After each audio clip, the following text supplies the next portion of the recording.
ক্যালকাটা ইউনিভার্সিটিতে philosophy honours নিয়ে যারা পড়ছো তোমরা জানো যে সেমিস্টার 5-এ তোমাদের যে ডিএসসি পেপার রয়েছে সেই ডিএসসি পেপারের মধ্যে একটা হচ্ছে হিউম তোমাদের অনেক ইউনিভার্সিটিতেই হিউম রয়েছে এবং সিইউতে যে হিউম রয়েছে হিউম থেকে তোমাদের 15 মার্কসের কিছু কোশ্চেন থাকবে এবং 5 মার্কসের।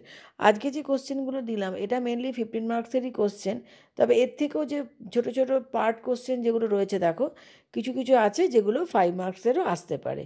তো আলাদা করে 5 মার্কস এখানে দিইনি, শুধুমাত্র 15 মার্কসই দিলাম।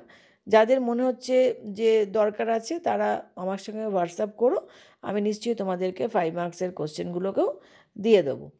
তো তোমরা তাহলে এখন দেখে নাও যে 15 মার্কসে তোমাদের কি কি ইম্পর্ট্যান্ট কোশ্চেন দিয়েছি। তবে একটা কথা বলে রাখি, এখানে আমি যে কটা কোশ্চেন দিয়েছি একটা কোশ্চেনে কিন্তু তোমরা বাদ দেবে না। তার কারণ হচ্ছে এই কটা কোশ্চেন যদি পড়ো তাহলে 15 মার্কস তো দুটো পাবেই এবং 5 মার্কস থেকেও কিছু পেতে পারো। তো সেই কারণে এই কোশ্চেনগুলো খুব ভালো করে তোমরা তৈরি করো।